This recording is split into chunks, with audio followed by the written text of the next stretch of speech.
Hello, great ones. Welcome back to Live and Be Great. I'm your host, Latanya McDonald, spiritual psychological life coach, intuitive guide, and your reminder that healing is messy, powerful, and absolutely beautiful. Today, I am truly honored to sit down with special guest Bishop Kevin Foreman, known nationally as the People's Bishop. He's a pastor, entrepreneur, success coach, author, philanthropist, and chancellor of Harvest Bible College. Through his ministry and the Harvest Foundation, he's helped provide millions in support to communities. His books and coaching, they focus on helping people heal what's hidden, breaking cycles, and become who God created them to be. And listen, what I love about his work is that he doesn't just preach transformation, he teaches faith and functionality. He blends scripture with data, strategy, and emotional intelligence. That's my language right there. So today we're talking about purpose, healing, leadership, and what it really takes to experience transformation that shows up in real life. Not just on Sunday morning, but Monday through Saturday too. So Bishop, thank you so much for being here. I'm excited for this conversation. Oh, listen, thank you so much for having me. I am really looking forward to our conversation. And you hit the nail on the head. I'm all about results. Bunch Mhm. of talk with no walk to me is just a waste of time and energy. So I love what you do. Big salute to what you do for creating these conversations that really become catalysts. One conversation can become a life transforming catalyst. Big doors swing on really small hinges, and it doesn't matter how big the door is. Right. That's what most people focus on. It's the hinge that actually makes that door work. And so thank you for giving the hinges in what you do. It's amazing. So I'm glad to be here with you. Yes, thank you so much, Bishop.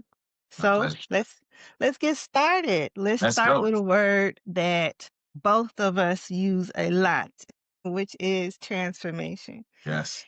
You talk about becoming who God created you to be, not who trauma shaped you to be, not who people expected you to be. And I feel that deeply. From your perspective, what does true transformation look like spiritually, emotionally, and practically? Like, what does it actually look like in someone's life? Right. I think when you think of the word transform, I'm going to use that the movie and the old cartoon used to come out, Transformers. It goes from one stage into something totally different, one function to a totally different function. And I think Mhm. that's what transformation looks like, literally in all of those aspects of life, is that it starts as one thing, it evolves into something different. And when I look at transformation, I think an even higher word there is evolution, because Mm, the transformers can go back to what they used to be.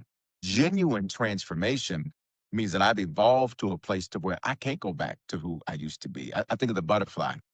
mhm, 4 stages in its evolutionary cycle. Stage one, it starts as small as a sesame seed on a sesame seed bun. We wouldn't even think that would ever be a butterfly. And I think that's how our lives work, that where we start doesn't match where we end up. And just because your beginning was one thing doesn't mean that your ending has to be something different. Just because mm, you were shaped in trauma doesn't mean you have to live in trauma. Just because you were shaped in mess doesn't mean you have to be messy. You turn it into your message. So yes. stage two, it grows to 100 times its size rather. It literally eats its way out of that little small sesame seed cocoon, eats its way out of that, goes to 100 times its size. Stage three, something crazy happens, is that it is either buried underground or behind the leaf. Often predicated upon how large it will be, it determines how long it spends in that stage three, which is known as the chrysalis phase or the cocoon phase. What's crazy about it is that after making all of that progress, it almost seems like it's a pullback or a setback, because now it is buried or it's hidden, but it's developing some things from the inside out that it Mhm. didn't need in the previous stage. In the Right. previous stage, it crawled. In stage four, it's going to fly. In the Mhm. previous stage, it was walked all over. In the next stage, it's flying over what used to walk on it. And so at that stage three, that's where that transformation and evolution begins to happen. And then you get to stage four. where we recognize the butterfly, it can never go back to any of the previous stages. And to me, that's what transformation looks like when I can't even go back to who or what I used to be. To me, that's what Mhm. it looks like. Okay, I love that. I love that analogy. I love acknowledging the necessary parts of each stages because they had to be there in order for you to get to the next stage and to truly understand what happens when you transform. And, that resonates with me deeply because with the work that I do in psychology and generational healing, I tell my clients all the time, there's the self you had to become to survive, right? Yes. And then there's the self you were designed to be. And when I look at someone's like astrology chart or their human design chart or, any of the esoteric sciences, I can literally see the gap between their natural writing and the mask that they were wearing. What you're describing is that moment where people stop performing and start returning to their original design. That's when the real work begins, right? The unsaid and the things that basically you hear all the time. If I hadn't gone through this, I wouldn't be who I was today, right? And for some people, that's going to sting. It's going to sting a lot, especially if you have a lot of trauma in your life. But there's always a reason. Like one day you might meet that person who you had to go through that for, right? Oh, Who yes. needs to see that, okay, they made it away, they made a way out, so now I can too, right? Right. Right.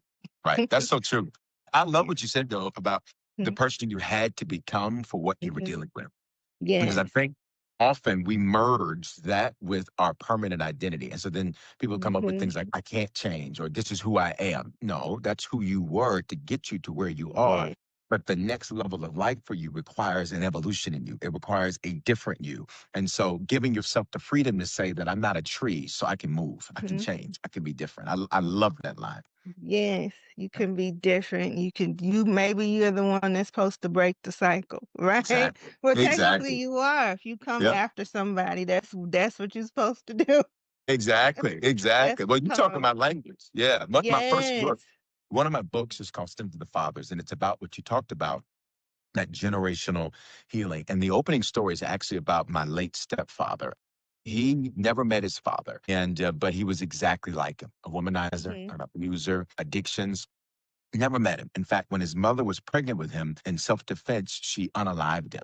And because he had attacked her. And he never met this man, yet he was infatuated with this man. He became just like this man, lived the life that that man lived. I mean, down to military service, the whole nine. He did everything the way that he did because he never recognized that he is exactly what you said, the curse breaker. And that thing is spiritual. Sometimes you don't, to know where you are, you really need to look back 3 to 4 generations Yeah. because it's Yeah. not Yeah. just about where you are. Stuff has been after your bloodline for years, for decades, for tens of years, for many years. So I think that's such a powerful revelation when you recognize, like, I'm no curse breaker.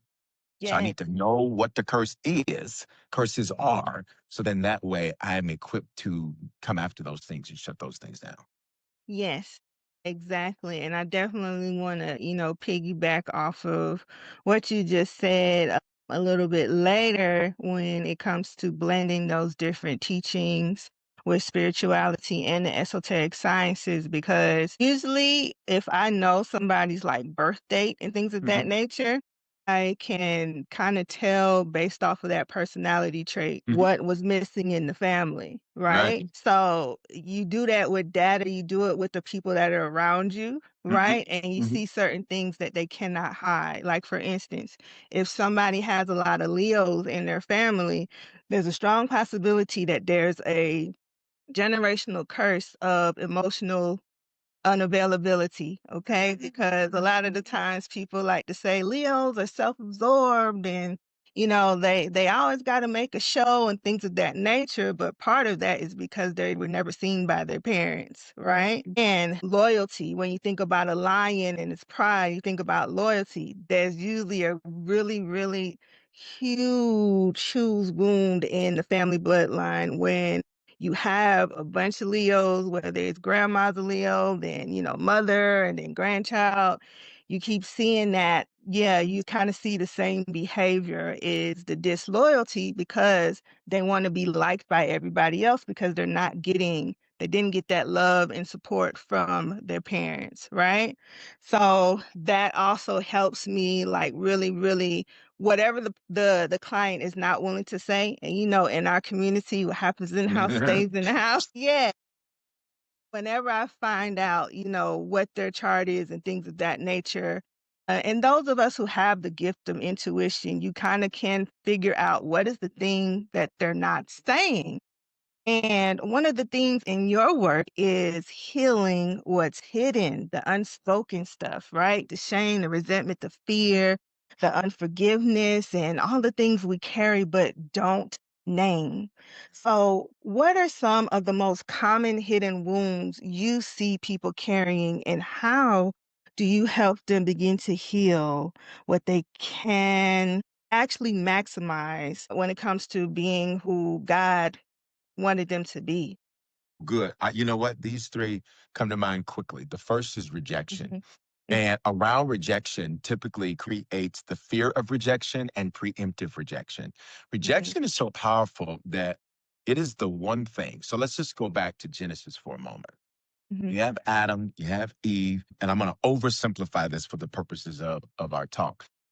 You have Adam, you have Eve. God is loving Adam. They walk, they meet, the Bible says, to the cool of the day. They're solid. Shame is introduced because Adam does something that he should not have done. We'll just leave it right there, mhm. right? Yeah. Adam doing that, he runs and he hides. He covers himself. Bible says that the man and his wife were naked and unashamed. Why does it take the time to specifically say that they are unashamed? Because the shame enters because they've done something and now they feel like they've got to go run, they've got to cover themselves.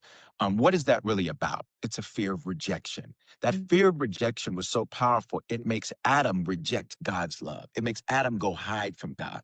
And I think that creates so many things. Him running is preemptive rejection mhm. because there's a fear of rejection. So let me push you away before you can push me away. You see this show up in the hiding for many people because they'll call it, well, you know what? I'm just being wise. Or Mm, are you preemptively rejecting? They'll call it, I just got to protect myself. Or yeah. do you think that at any point this person is going to walk out on you, so you better walk out first? Preemptive rejection and things around rejection, I think, are one of the number one hidden things because it's the original thing.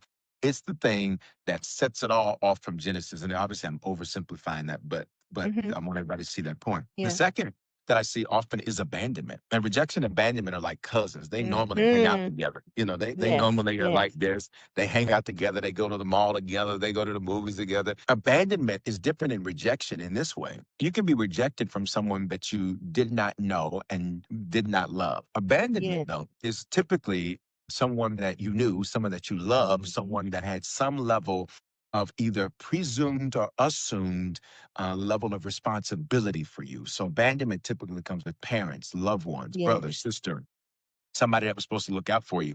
And when you've been dropped by people or abandoned by people, it can do some interesting things. And often what it does for people is it makes people, you mentioned it earlier with those that are Mhm. self-absorbed, people who live in their own little world. Now, on one side, it's great that you can be self-reliant.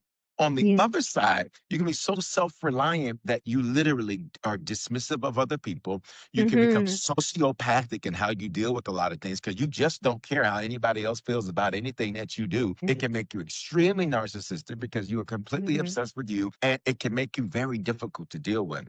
Yeah. Rejection and abandonment are the top two that I see for most people. And then it's like it's like an octopus. It's got its tentacles that stretch out into other areas. And I think connected to both of those, this is the third Mhm. cousin over here. I made reference to it already. Shame. Yeah. I think Yes, the shame is one of shame. those hidden wounds that causes people to you look. Let's go back to the garden. Adam. So when God asked him this question, so Adam, where are you? Now he's not asking because he doesn't know where he is. He Mhm. says, "Where are you?" In other words, I want to see your response. What's your response going to be to me? We were naked and we hid ourselves. And then God's question is, well, who told you that? Who Yes. told you? Here's what he's saying: something was Mhm. wrong with you. Who Mhm. told you you were naked, as if that was wrong. I made you to be naked. You're the one that clothed yourself. Who told you something was wrong? So embedded in that is this shame. And shame drives some really crazy behaviors, because shame can literally make you attack and antagonize the thing you're ashamed of. Like when you see people who are Yeah. full of hate and full of, when they're just angry at this group and that group, it's like, ooh, you're probably dealing with some shame. You're probably attacking Mhm. something that's in you. So you're attacking this group of people, you're attacking other folks or what have you. Those Yeah. three to me are all cousins: shame, Mhm. rejection, abandonment. And they normally, they may show up and yeah, morph into other things, but I normally see that those are the three that are at the root of most of the wounds that people have. Like, Mm. something's wrong with me, something, Yeah. I have to fix this, I have to fix that. People won't accept this, people won't accept that. Those are the three I normally see.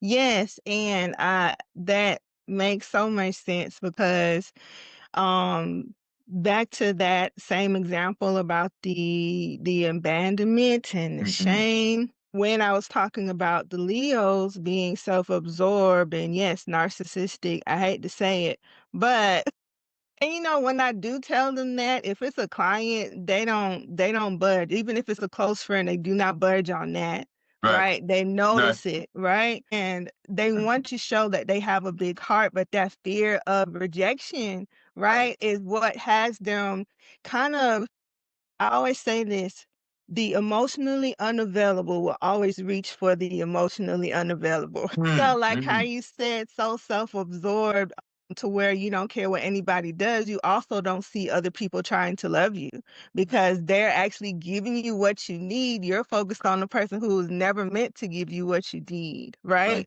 Right. And oftentimes, I do like to reframe rejection, especially this day and time where we have so much access to information, right? And the media kind of plays a role in our psychology and our perception in life, right? Rejection to me is protection, right? Like that's if you could reframe it that way, like maybe I didn't get that record deal because look at the industry now. Mhm, Right? mhm, Look, mhm, maybe I mhm. didn't get that spot on Nickelodeon. Look at what happened to those children, right? Or maybe I didn't marry this person, but look at how their relationship ended up now, right? Or maybe my mother and father weren't in my life, but Yep. look at the siblings who did spend time with them and they're not doing too well, right? Or, based off of whatever the situation you were attached to, you weren't going to get the best version of them. Yeah. So that part, learning to reframe the unhealed, also learning to retell the story the right way, Yeah. right? Like I love how you said God was like basically, who said that something was wrong with you, right? Like Who I said that? listen to them. Yeah. Yes, who told you that? Like that part, like you really, really the unsaid, the hidden, and you're possibly carrying also that generational way of thinking as well. That's also, you mentioned that your stepfather didn't even know his father, but still carried on those traits, right? Like you are your ancestors. Like you come back when they don't get it right. You come. Whatever the first generation doesn't fix, the second generation it has it on their shoulders, Mhm, right? mhm. So when you truly, truly look back and you understand those stories of these different people, it is so, so helpful to help you understand yourself, your light side, your dark side. You also mentioned how, okay, shame. You can kind of tell when somebody is shamed, right? Like they might try to project how they feel about themselves onto you. Right. Okay. You could say, hey, I want to start this business. And your mom and dad might be like, no, but they've tried to start a business, but they gave up, right? But they Right. might say, you're not good at it. You're not meant to it, but they're clearly projecting their own insecurities onto you, right? Right. Exactly. And,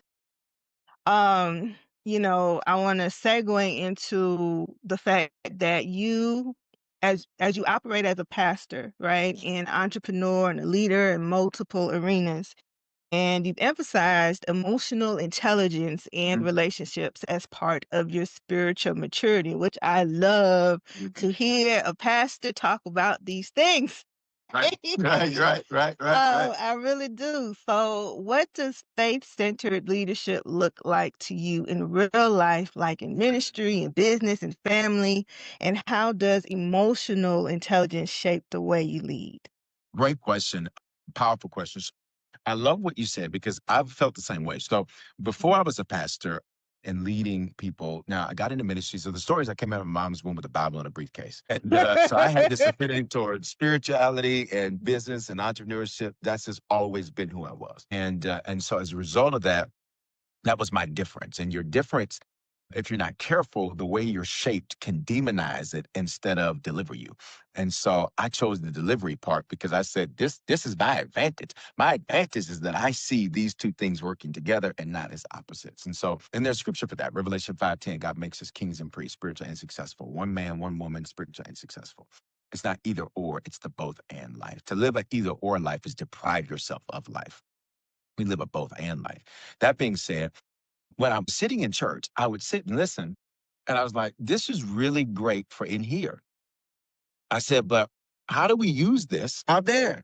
How do we live in the day-to-day affairs of life, handle business, leading, all the different things that we do?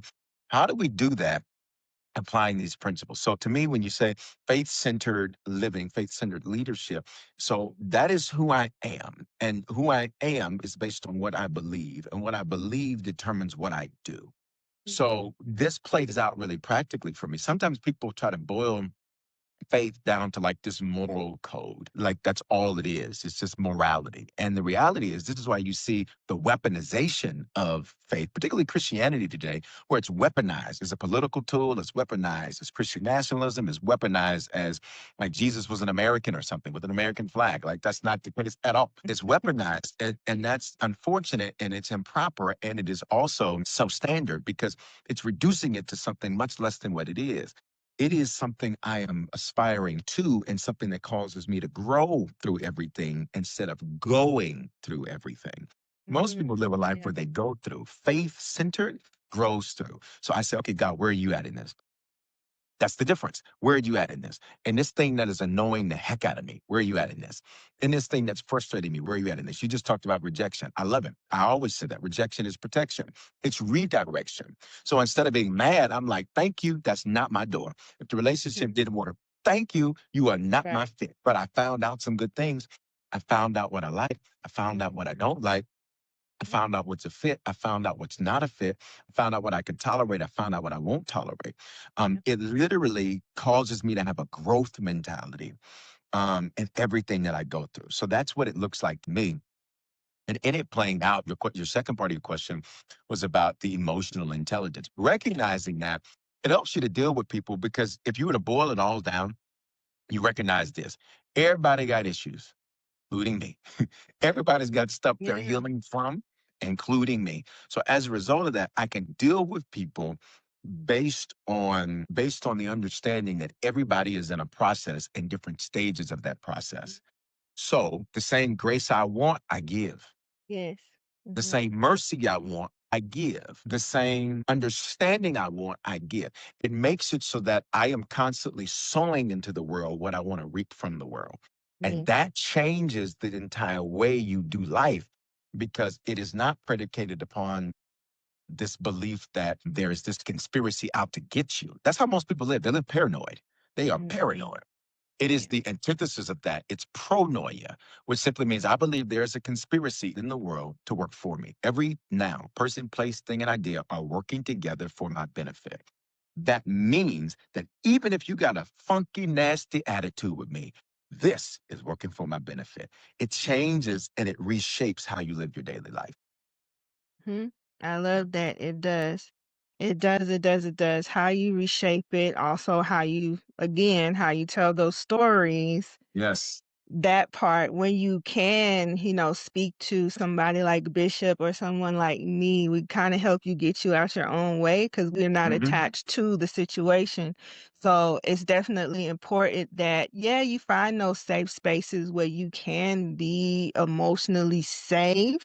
Right? But it's important that you speak on these things and don't continue to keep it hidden. That's the old way. And the old way was how Bishop talked about how Christianity was used as a weapon. It was to, people to hide their shame because they weren't living right. They weren't doing right by people. That's why things needed to be hidden, right? Especially the unresolved, because I'm also someone that believes that spirit must be paid, right? So if you are in a space where you feel powerless, for instance, Black people, okay, there's something in psychology we call kick the dog syndrome, right? You can't stand up to your boss, or, you feel like you are powerless when it comes to this systemic racism. But if you never address it, if you never speak on it, and you pretend like, okay, it's just something I'm used to, you will come home and it will look like, if one shoe is out of the place, I'm ready to knock people's heads off. That's how it looks. When you don't address your stuff, when you don't have a space to like give yourself grace, because how you feel matters, and it plays a role in how you interact with other people, especially when it comes to those power dynamics and leadership like we spoke about, right? And when you are a leader, if you notice, if the leader is reactive, the whole system is on edge, right? And if the leader is emotionally grounded, okay, the system stabilizes. You think that your children, all right, that they're not noticing, or they don't understand, or they don't stress. No, they feel exactly what is going on in the house. Yep. And oftentimes you could say, well, why didn't you put the dishes in the sink? If you're ready to knock your child's head off over those dishes, it has nothing to do with dishes, okay? Someone Something is else. not tending. Yes, you're not tending to your emotional needs, right? And even when it comes to, when we go back to, the racism and things of that nature, imagine what racism was like during the 1920s when the Ku Klux Klan came to rise, right? Yeah. We also have during that time was the Great Depression. Yep. So remember, we talked about that kick the dog syndrome. Let me go look for some place to put all this anger. Let me step on somebody, right? And say it's in the name of Jesus with the historical film Birth of a Nation, right? In order to feel, and it was never satisfied, right? It's Correct. insatiable. Like it was never a thing, but for a moment it made them feel better about a situation that they could not change, but they never expressed, right? So that's how the cycle unfortunately moves, To right? this You have to be spiritually responsible because you'll end up doing the same thing within your household. Is that regardless of how you came into the world, like you're a human at the end of the day. And if you don't reckon with your own spirit, you will end up bleeding on people who never cut you, Yes. right? So true. So So true. one thing that really stands out about your approach also is that you're very clear. If it's Bible based, but also data driven and outcome focused. So, how do you help people bridge spiritual principles with real life success in areas like finances, career decisions, relationships, and mental health? So, it's not just inspiration, but transformation they can measure. Yep, great question. My first book, again, remember, came out of my mom's womb with a Bible in a briefcase. And so I started my first business when I was 12. By the time I was 21, I built Denver's largest Black-owned mortgage company. And so experienced a lot of success very quickly, and then watched that success, the entire industry collapse. It wasn't just my company, the entire industry just, it was like dominoes. It was just boom. And I learned so many powerful lessons. And I said this, if the gospel is good news, which it is, that's what the word gospel means, good news, The good news should be that the bad news is wrong. That's your inspiration. But then the Mhm. good news is how to then get and stay in a place where I take that bad news and constantly turn it into good news. It's the practical piece. And so for me, I literally said, God, if you get me through this, I'll teach everybody else how to do it. And he got me Yes. through it. And Yes. so Yes. I sat down. We had a blizzard in Denver. It was a 3-day blizzard. Couldn't go nowhere. I sat down and I wrote that book myself in 3 days. We call it Making Money Moves, the art of getting your finances in order. And that really set the stage for lots of the principles. I believe this, that wherever you're afflicted, that's where you're gifted. Yes. Wherever you're antagonized, that's where you're anointed, where God gives you Mhm. grace or favor or supernatural. So I was like, Yeah. I went through this, and you made reference to it earlier. I went through this not just for me, Yes. but there's somebody else that when they hit it, they need to know how to get through it too. So everything I do is always, yes, there's an inspirational component, but there is always a practical component. I'm a practical guy. Like, Yeah. I am the type of person, give me a checklist. Matter of fact, Mhm. all of my companies, the church, everything is ran off of principles and checklists. Like, we're not Yeah. leaving stuff up to, oh, I think, checklist one, step one, turn the light on. I mean, I get into it pretty deep. That's intrinsic to my personality, but it's also Mhm. then intrinsic into how I do what I do. Everything that I present, everything that I teach, is not just going to inspire people, but it's going Mhm. to, all right, cool. Now I'm excited. Now tell me what to do while I'm excited.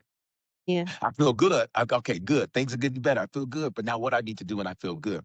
And I think the challenge many people have is that they get the first part, right? It's pretty easy to be inspired these days, pretty Mhm. easy to be motivated these days. But then it doesn't turn into action. Action. Ideas are Yeah. easy, implementation is not. Excitement is easy, execution is not. So I try to merge, not I try, everything I do, I always lead with that. Okay, great. Let's go from excitement to execution. Let's go from ideation and ideas to implementation. Yes. Let's go from thinking about it to how do we take steps to actually do it.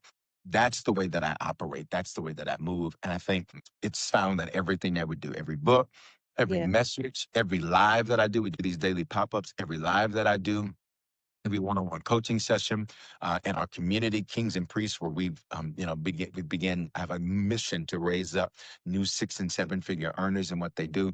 Everything that Mhm. we do is built around. Let's just not get excited. What do Yes. we need to go do? And let's make it practical. Sometimes Mhm. I'm gonna keep it 100 with you. I Okay. listen to some Christians sometimes, and I'm like, what are you talking about? And it's not that it is so deep Mhm.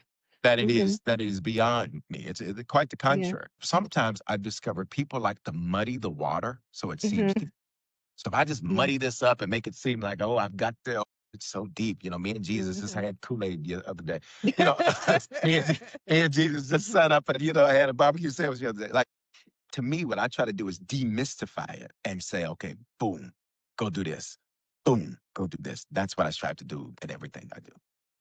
Yes. That is awesome. I like that you can critically think because that is something we are missing when I say in every culture and everything you decide to every group you align yourself with, okay, whether it be a religious group, whether it be a political group, whether it be, a certain class, right, financial class and things of that nature, whether you went to college, all of that. We are missing a lot of the critical thinking, right? Skills and the applying to what it is right now, right? And, you said earlier about people looking at the Bible as like this moral code, you know?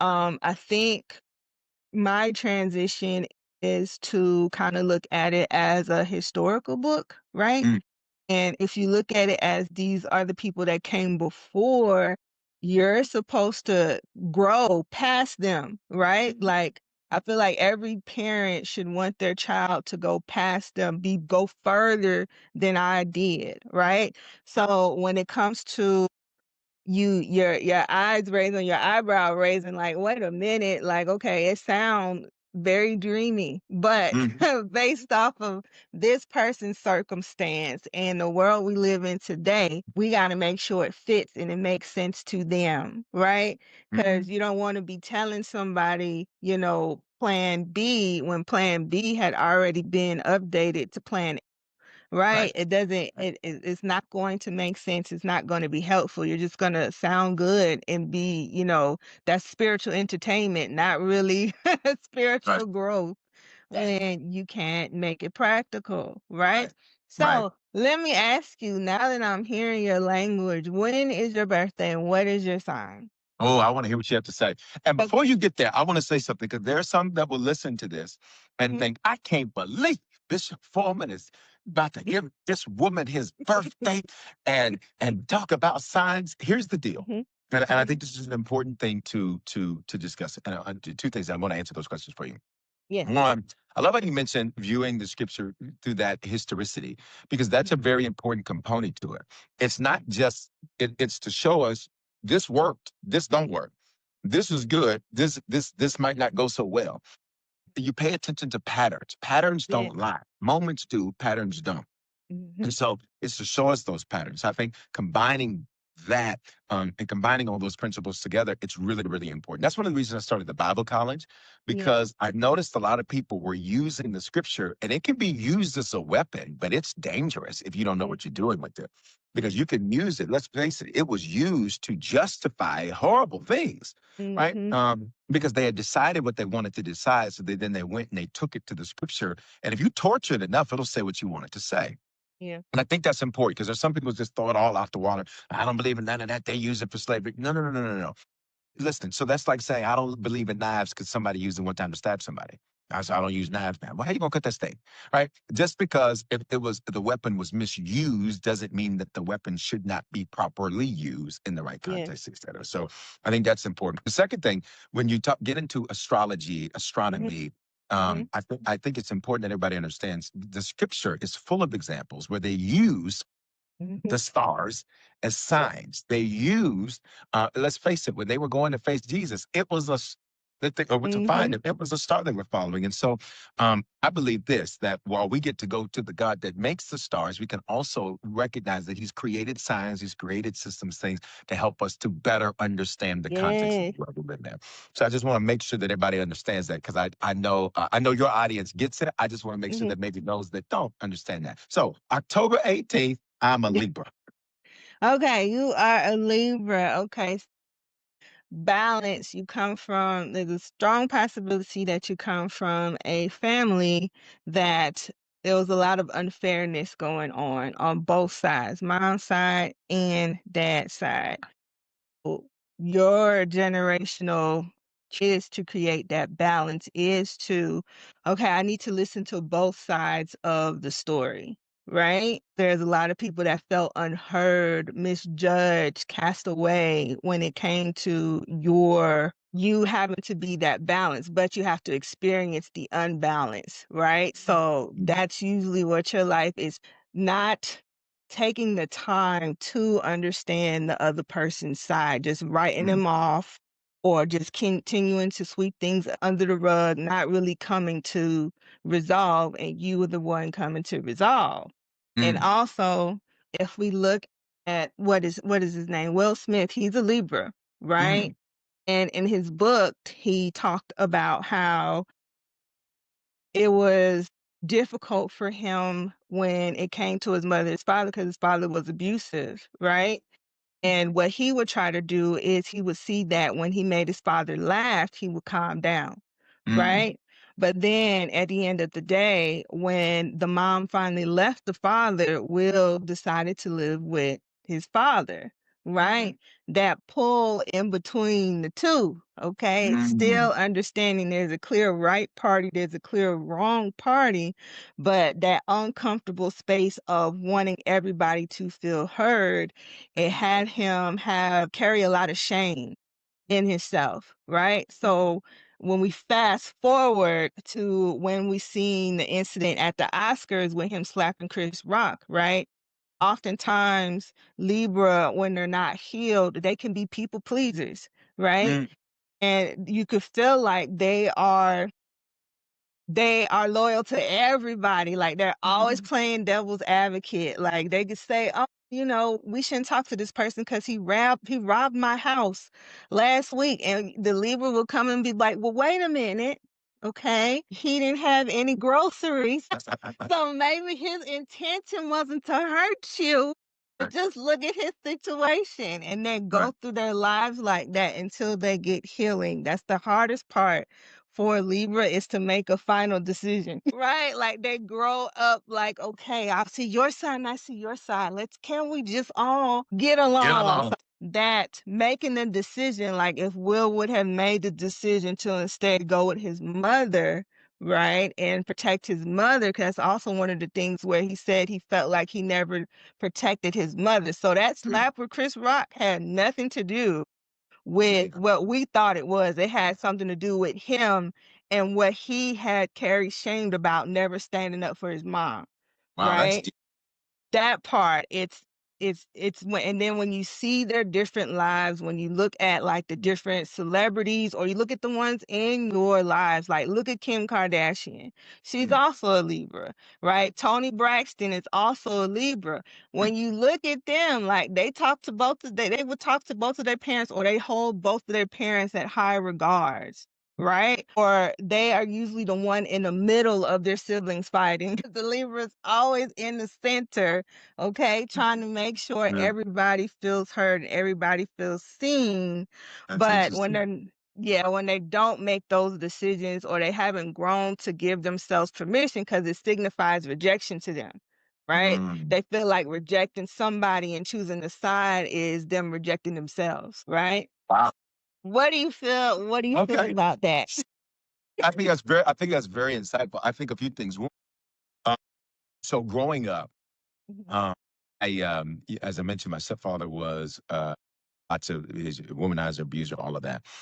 I always was in the seat.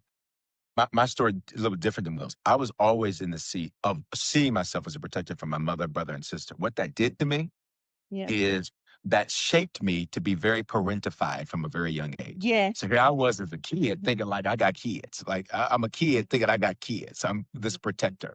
As I go through business, as I go through life, I would make decisions thinking that same thing. The delay in my decision making would be I was thinking about protecting people who weren't thinking a thing about what they were doing, how it was impacting me. And Right. so back Yes. to that unfairness and the balance and what have you, the unfairness would be I could characterize it like this. I would easily set myself on fire to keep other people warm. And it wasn't so much to please them because I didn't care about it. It was to protect them. Well, again, even down to business, I may know somebody needed to be fired and I may, sit and hold it because I'm like, well, they got to worry about this or they got to do this or they got to do this. That ain't got nothing to do with what we got to do to get this business done, right? So it would create this fatherly, paternal thing. Now, on one side, that helped me to do what I do as a pastor, as a leader. On the flip side, it created, as I said, almost this self torture, if you will, in Yeah. that I was constantly neglecting me to protect Mhm. someone else, which is really, you're not really protecting them because eventually, oftentimes that just ends up being enabling the Mhm. both sides of it. When it comes to decision making, I'm very much so that way in the sense of I want to know all. I never want more than three options. Don't give me more than three options. Three options, that's too much. I don't want to see more than three. I like three. Now I want to now to help me understand this. To help me understand this. To help me understand this. To help me understand that. I have learned to systematize my decision making so that it doesn't impair my executive responsibilities and duties because that's all about execution. So I've learned to systematize it. But absolutely, when it comes to that decision making thing, you said it can take a while to come to a final decision. I've always said that about. I said, you know what? It may take me a minute to get to what I'm going to do, but once I decide, you take that thing to the bank. It's Yes. over. It's done with. And so I think that's some very interesting. I think that's very interesting. I think that's very, very, very insightful. But the people pleasing, if anything, I would say it would show up in an insidious way, but more so about protection than pleasing. Because I've always realized I can't please everybody. And I've always realized too that the reality is that's a losing game. And so I've always been Mhm. It back to my is. nature of Bible and briefcase. I've always been about, well, what's going to advance? Because if we're not advancing, then what are we doing? From a business side, if it doesn't make dollars, it doesn't make sense. From a spiritual ministry side, if it's not good news, we don't do the news.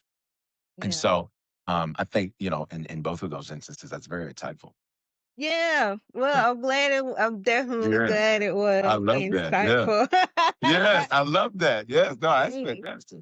Yeah, so, that Libra in you, that balance, the fairness, like, that's why you're here, and if any of them come after you, that means it still needs to be done.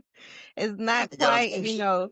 yes, we gotta Right. fix it. Right. It's still happening, Right. on whatever that child or grandchild or whoever, great niece, great, whoever, if they come after you, then it's still part of it is still spilling over in your bloodline and the other half of their bloodline. So until that happens, right, that's where if everybody doesn't play their part, you continue to see friction, right? Mm. So I always know what's going on in a family depending on who is in the family. Wow, that's so I interesting. always know based off of their sign. And I like how you gave people like a brief, something, and that's a Libra thing to do. Hey, we go hear her part, and I already got y'all part. I already know what y'all gonna say, so let me acknowledge you, right? Okay, boom. Or how you do it, say that protection, right? You protecting who you talking to Right. and protecting who's about to listen. Right. You know what? That's so Okay. insightful. That's so insightful because it's just it wasn't even it just came right out. That is so insightful. Yes, That is so that's insightful. you see what I'm saying? There's certain Right. things that like you were when you say, you acknowledge the Bible in the Yeah. briefcase, right? There's certain people, and Libra also means judgment, right? The law, like this is what, let me listen to both sides and then determine the victor, right? Yeah. Exactly. I think Um, that's so true. that's It's so that's true. what, the balance, right? You're not gonna notice the light without the dark, right? You have to see both, right? But when it comes to what you did there, That's so good. That's what good. you did there, that's how you notice like people are born to do certain they're born to do certain things because you probably been that way and didn't even notice. You categorize it as protection, right? But that is something that no one actually had to teach you, right? Right. And I like to look at when I look at these astrological charts, and when I look at the numerology and things of that nature, I Hmm. kind of look at it as our soul contract, right? Mm. And what if you sat down with God, right? Hmm. And before you incarnated into this life, all the things that have happened to you, down to you choosing your parents, right? Who you're going to come through, when you're going to come through, what lessons you wanted to learn. What if you sign a contract to forget and this whole process is you remembering, right? So Mm. when people will always say like, "Oh, I wish I could just call God up," right? And they just tell me, should I go here or here? Right? What if these charts are that? You get what I'm saying? Where it starts to make sense. Your whole design just starts to make sense when it comes to, okay, why you decided to come into and then when you start to look at, okay, what if I chose my parents?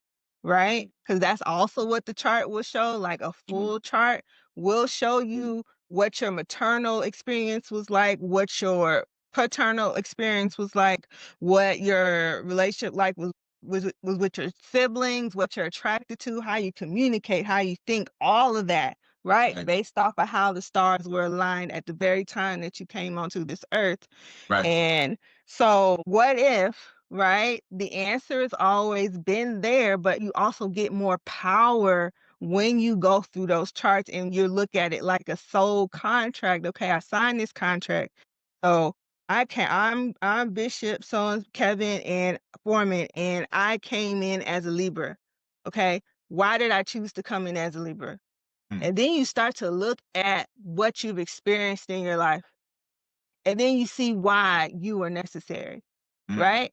It gives you more power than, what people want to place on you or what labels or, your trauma and things of that nature. It gives you more. Okay. So, okay. If I chose to go through this particular thing, let me figure out why, right? If I chose to actually be different, as you did in your own story, and tell your story about your stepfather and what your mother went through, right? And be honest about it instead of the regular, okay, if I'm going to be this pastor and they can't see my life, no, I just need to judge everybody else. Right? And a lot of people in different religions act that way. A lot of leaders do, right? But you made the decision to do it differently. I want to lead by example, right? Right. I want to practice what I'm preaching. I want to be fair to the full story and the full experience, because if they don't see the full story and the full experience, they have no idea how I got from point A to point Yeah. B, right? Yeah. Yeah. Yeah.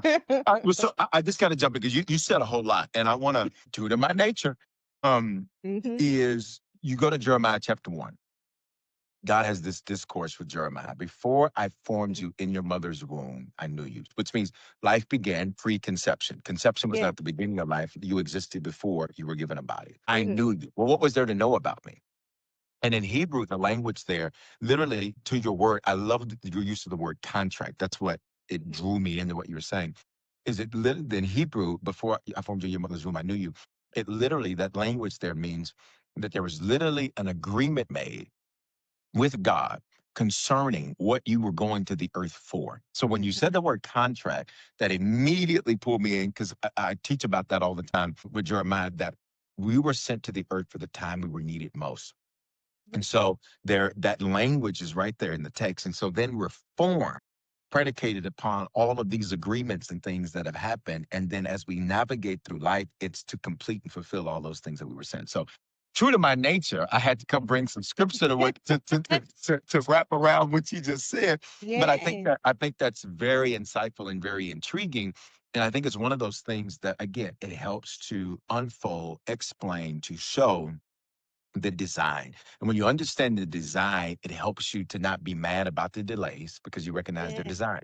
Helps you not to be mad about the disappointments because they're part of the design.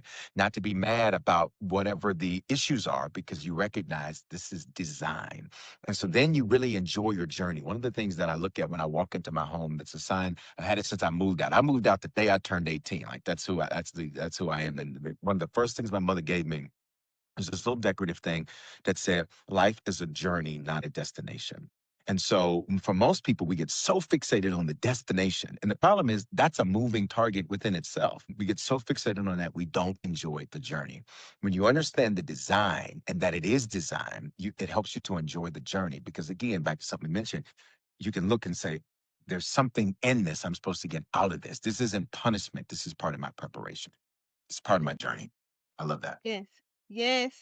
And I know somebody gonna say, why would I choose to be black and go through racism? Listen, listen, listen. You thought you was strong enough. Maybe that's it. I gotta say this. I think that is it's that part. And we have to dig. I want to dig into that part. That Mhm. part I think is so interesting. Your postulation that's part of that choice, because I think that is an to open that up for me. Open that up for me. I know this is your show and you interview me, but I got questions. Open that up for me. The choice Okay. part we've chose. Open that up for me if you don't mind. Okay. So I open it up even more. Like, okay, so this extra thing that, us as black people feel like we are serving a life sentence for a crime we didn't commit. I feel as though when we look at, okay, these are just meat suits, right? But you chose the meat suit Mhm. for a reason. And to me, based off of what you wanted to learn and what purpose you wanted to have in incarnating, you need this piece, right? Because sometimes it doesn't matter if me and you, Bishop, are saying the same exact thing, right? The Mhm. person who needs the healing needs to see a different vessel sometimes, right? Mhm. And they're Mhm. not going to So hear true. it. They're not going to get to their journey unless you look like what they have decided I need you to look like, or I need you to look like me. It's one of the reasons why, I don't just I wear my natural hair, but it's this blue color, right? That was one of the reasons why I did that, is because, I wanted to help my people when it Mhm. came to our pain and psychology and things of that nature, but I wanted to make sure they understood that, hey, I look just like you, right? And this is who I am, right? You can do it too. You can look just like me, right? And do it too. And it's Do it too. necessary, right? So if you're thinking, okay, some people came back and came through the earth and came white and they got all this privilege and things. Why would I choose the harder route? Right? Part of that is the journey. Part of us don't want things to be easy, right? Because it does not help us learn what we need to learn. It does not help us become better leaders. And we often have to go through what it is that we go through based off of that contract in order to really, really get the thing that we need. So this whole story, your whole story from birth, even to how you, like my mother did a hypnosis, and they did something called a past life. My mom's also a ordained minister as well. She's a pastor as well, but she did something called it's a hypnosis, but it's something called past life regression, right? Where they ask you, it's basically like a meditation. For those who don't know what hypnosis is, it's basically like a meditation where they ask you certain questions while you're in that relaxed state, right? My mom was able to pick out, she was able to go back to when she first saw her parents, right? She remembered what her mom was wearing, what store they met in front of, and when she decided, okay, I want these two, right? And her mom and her dad came from completely different sides of town, completely different backgrounds. And no, they never got together or anything like that. And her mom passed away. My mom was 5 and her mom was 25, right? But for some reason, she was like, okay, my mom had on this red and white polka dot dress, and my dad had on his sailor suit, and this, that, and the other, right? Like all the way back then, That right? is interesting. And there's proof that these what she described does exist in their wardrobe or did exist in their wardrobe. You see what I'm saying? Before she ever, remember, her mother passed away when my mom was 5, right? So how much memory is she actually going to have? You get what I'm saying? No, So that's very yeah. intriguing. That's very interesting. Very interesting. Mhm. Yeah. So when I look at that, when I look at those stories or I hear those stories and I make all those different connections, there's a reason, right? There's a reason why you chose it. And if you do that, if you stopped, I would say if you stop taking God outside of you, right? And put God as a part of you, right? That also gives you more power in the decisions in the life and how you look at your life, I right? love that. That's Bible. Greater is he that is in me than he that is in the world. I love it. I love it. I love it. I love it. That's so powerful. It's a simple statement, but it's a powerful revelation because it's not this Yeah. external thing. He dwells within us. That's very powerful. I like that. Yes, you Yeah. choose. You Mm. choose. You decide. You have agency over what it is you decide to do, whether you're here for a short time or a long time, right? Especially when you will see like certain elders. I love my grandfather. He was the sweetest person, but my grandmother was not. She lived longer than him, right? So me questioning myself as, a teenager, like, oh, why can't I have my grandfather longer or whatnot, right? But she was here longer. She had more time to get it right. You get what I'm saying? Or those who leave us very, very young, right? Very, very like kids when they pass away and things of that nature. And they choose their parents, right? I like those parents to think of that child still chose you, even though they probably knew they weren't going to be here for a long time. They wanted to make sure that time was with you. Or if you are someone who has lost a lot of people, those people who are born into a family where there's a lot of sickness, a lot of death over and over and over and over and over again, right? You're a part of all of those people's contract, right? So regardless of them being here a long time or a short time, they still chose you to be a part of their journey. That's very interesting. That's Mhm. very, very interesting. That's a very interesting perspective. Wow. Wow. Wow. Wow. Wow. Wow. That's very interesting. Yes.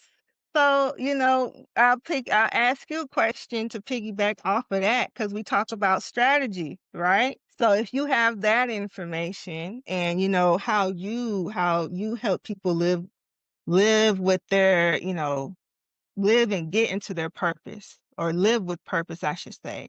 Mhm. From for someone listening who feels like they're just surviving emotionally, financially, spiritually, what does that shift to strategic, purpose-led living actually look like for you? Based off, listen, all we've discussed, but Right, we've also talked about a lot, which is what you already do, right? right, What does right. purpose-led living actually look like for you, and where do they start? Where do you feel like they should start? I think great question. I think really what we just talked is when you have an understanding of design, it helps Mm, you to understand the steps and the things that you're to do, the things that you're to take. I think sometimes, and I'll say this line, the way we thought or the way a person thinks purpose feels may rob them from how good it actually is. And what I mean by that is sometimes people think that when I'm in my purpose, I'm just going to wake up one day, it's just going to be, I'm just going to wake up happy every moment. Everything's going to be like, that's not how it works. Jeremiah, who we reference, is known as the weeping prophet. Literally, his purpose, his assignment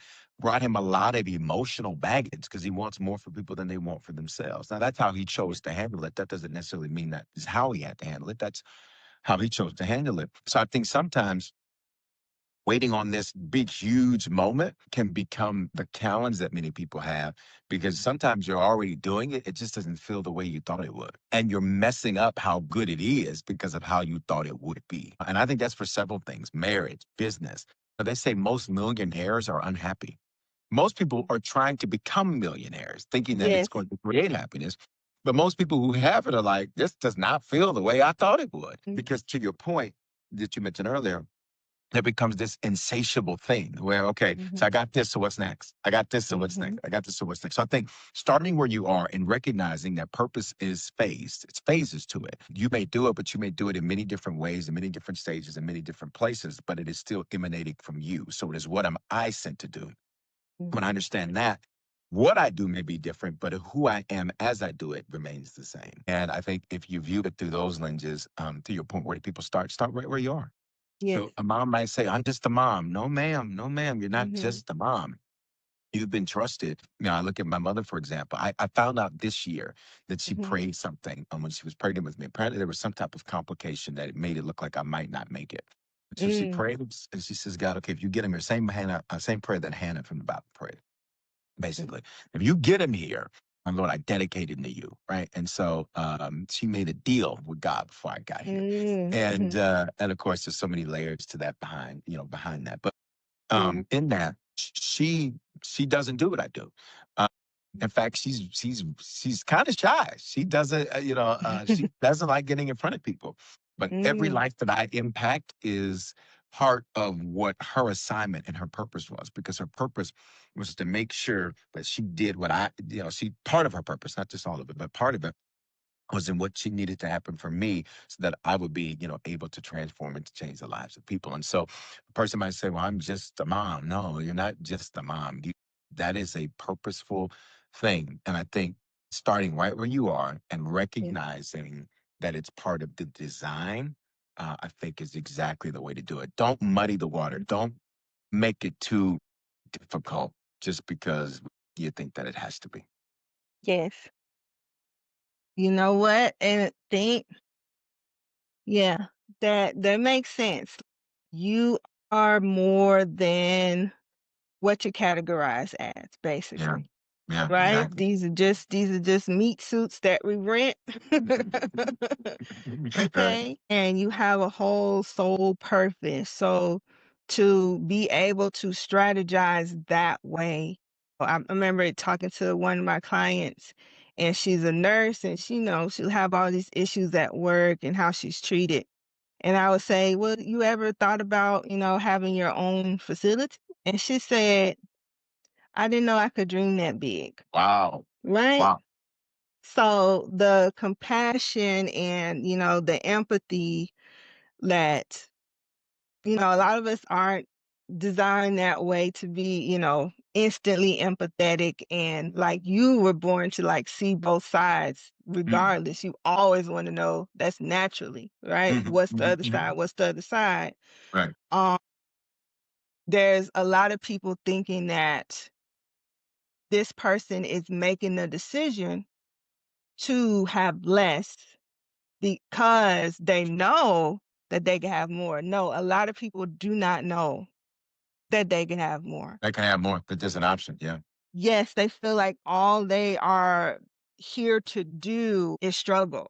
So Mm, that's part of why I think a lot of Black people specifically are leaving the church, right? Is because the way they came up is still based off of a Christian nationalist type of mentality. Like, we're just the good slaves, right. right? And if the whoever is in the pulpit, the deacon board, whoever has that authority, they're the only ones allowed to dream big, not the ones who are the followers, Right. right? And that's the power of what we do, because it's the exact Mhm. opposite of that. And Right, right.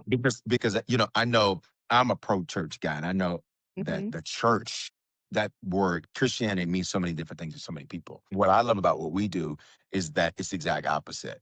I believe in empowering people, that Mhm. everybody should do well. And Mhm.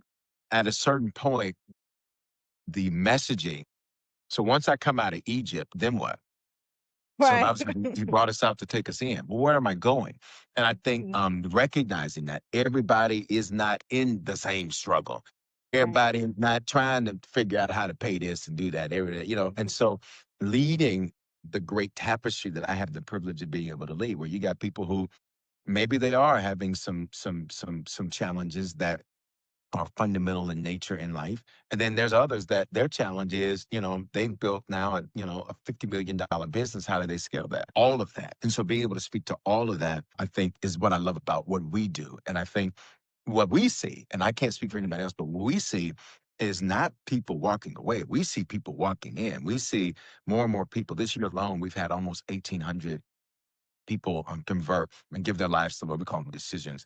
In our existence, almost 13,000. So we see the Wow. opposite.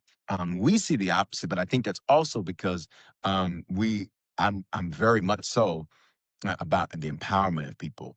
I'm very much so about, and I think you bring up a great point. If you grew up, and the reason that some church structures become to where nobody can dream, nobody can have, nobody can believe, nobody can do that, is because, let's remember, the way that this was structured was the only place. If you go back to the days of slavery and post-slavery, one, the black Yeah. pastor was used as a tool of oppression for blacks, right?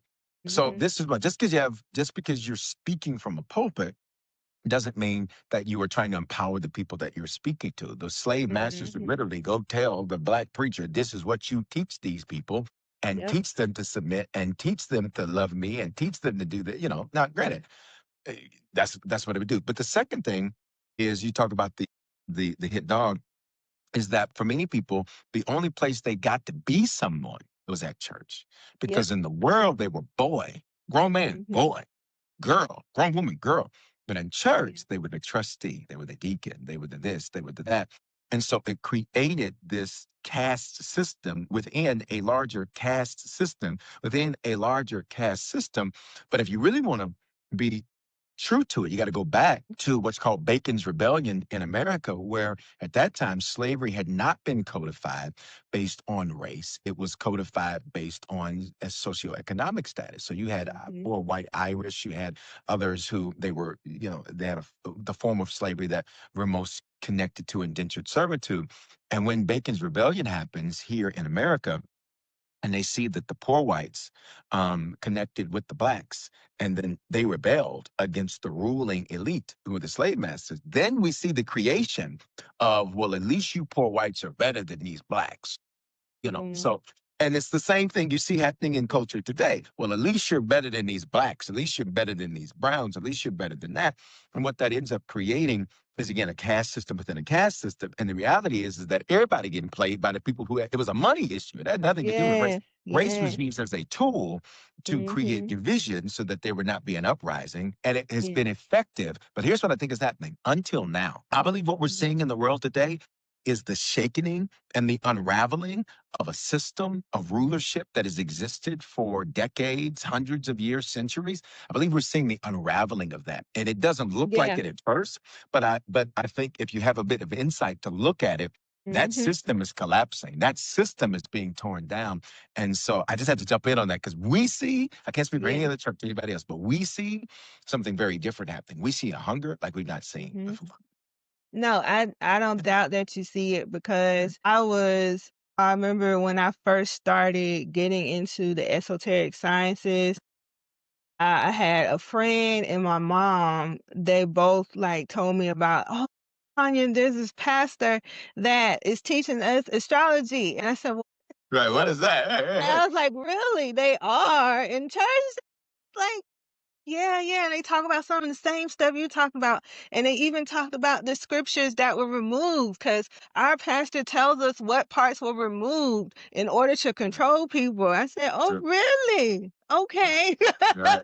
Right. And Right. I was just like, you know what? This is true because people are really, really waking up and they're carrying the torch the right way, I should say, right? I think it's the ones that really call out what their people are actually seeing instead of trying to use scripture to mask it, right? Just to Mhm. continue teaching the way that they're teaching, which is the lazy way. You see what I'm Mhm. saying? Mhm. Instead Sure. of evolving, like even the pastors that I saw, in this recent incident of racism with, somebody being shot, I saw pastors like really saying, wait a minute, this person lived the life that he spoke about, okay? And we can't ignore I'm not gonna ignore what my parishioners are going through at the Mhm. hands of this person, right? So we can't he's like, we're not about to claim this person and put him above the people that are suffering Right. based off of this person's way of life. And I'm just like, you know what? These are the ones right here, okay? Right. The ones that Right. are open to having the conversations, the ones that are willing to do the extra work Right. to okay, let me not just say what's here, but let me apply it to what is actually going on and then run further into the distance, carry the torch, Yeah. evolve from what we came from in Yeah. order to get you to where you need to be to live a purposeful but an enjoying, like really, really spiritually in tuned, emotionally safe life. Okay. I definitely applaud you for your victory and the way that you are. Maybe y'all need to look for Libra pastors because this one is really, really like that's part of what they missing is the fairness Right. and Right. hearing the Right. other people's side. So that Right. no, that's really, really good. I don't doubt that people feel safe coming to a space that you are leading, And it's right? and it's amazing to see, and it's an honor to see because again, to me, what drives me is people getting results in their life. That's Mm-hmm. what drives me. I'm number one to Yeah. obey the call of God, but two, for people to get results. I'm not doing this because I have nothing else to do. In fact, the reality is some people say my plate is full. I have a table full of plates. So it is though that I want really genuinely want people to see results in their lives. And so conversations like this help to further that so that people can see that. And so I'm excited about that. Yes, yes, yes, yes, yes. Yeah. And, of course, you are definitely a cycle breaker. I'm sure you attract cycle breakers for sure when, they finally reach you and they finally reach guidance. Like, whoever is doing that, going into a space where they want more and they're not afraid to ask how they get more, you're doing it right. You're heading in the right direction, right? And it's always important that we lean on leaders who lead by example, right? Not just by performance and not just by, okay, I got something you don't got. So, I'm a gatekeep.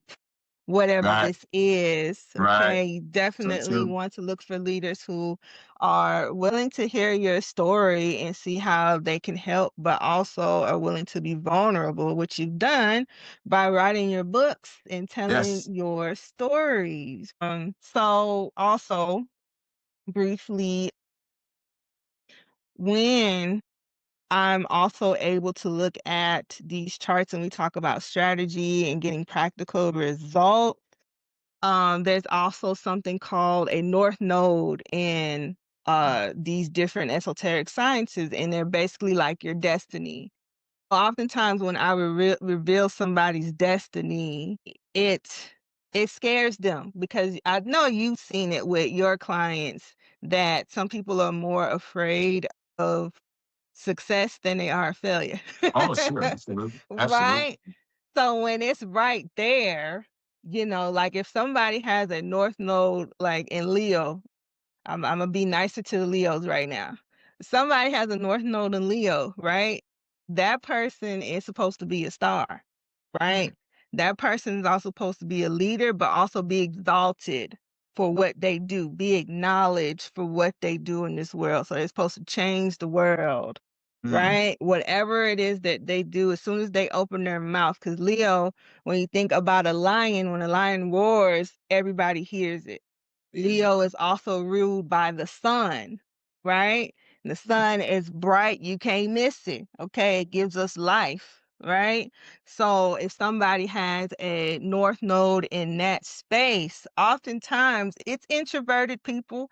Oftentimes it's people who have been through so much with other people that they are afraid to show themselves, right? Mm. It's usually those people oftentimes that have a North Node in Leo, or it can also be somebody who also always wanted to be on the stage, but their environment wasn't conducive to that. They didn't have the right support, right?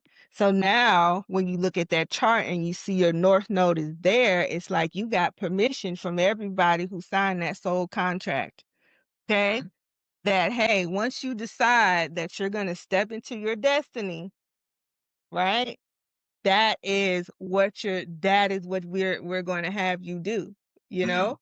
And for instance, if somebody has, on the other end, if somebody has a North Node in Libra, right? There's a strong possibility that person has to learn to see both sides, period. Okay? Mm. A lot of people don't really like that North Node. Right. I'm sure. I'm Because they sure. want to continue to be selfish and not, care about what other people think and, not just want to make a decision and not really do the work to come to that decision, right? Mhm. Not really want to treat people fairly and things of that nature. But the also beautiful part about it is Libra also means collaboration, right? Mm. So that means if your North Node is in Libra, you don't have to do this by yourself, right? You can bring communities together, bring different opposite sides together, help them understand in order for you to reach your destiny. And when we say destiny, if you're struggling with something financially, right? 9 times out of 10, you're moving away from your destiny. And once you step into it, you start to pinpoint every time that you did step into that identity of that destiny, right? Things worked out for you when they weren't working out for you, right? Mm. So that part is definitely difficult when we talk about strategy and we talk about wanting more for people or wanting the best for people. Sometimes is way more difficult for them to reach for that greatness, right? It's just easier to just give up and say, okay, I failed. I'm not gonna try it again. Maybe I was never meant for whatever this was, right? Mhm. So I definitely love that about our work and what you do and, helping people really bring it down to reality. Let's not just talk about it. Okay, I'm glad we got you to dream, but now let's be practical, right? I'm glad you praying on it, but faith without work is what?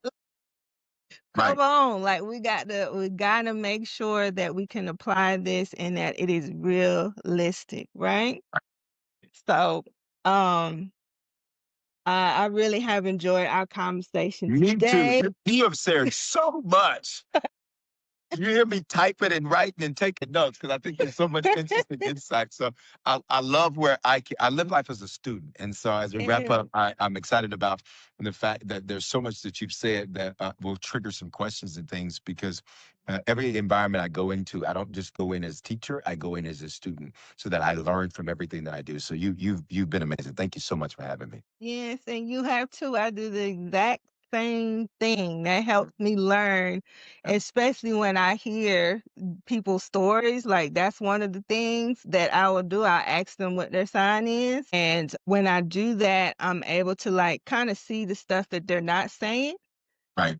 But then, like how I was able to connect your stories, even though yours was a tad bit different to Will's, right? Right. That Right. protection, remember I said he felt like he never protected, so in that moment, he felt like it was finally time to protect somebody that he cared about, Right. right?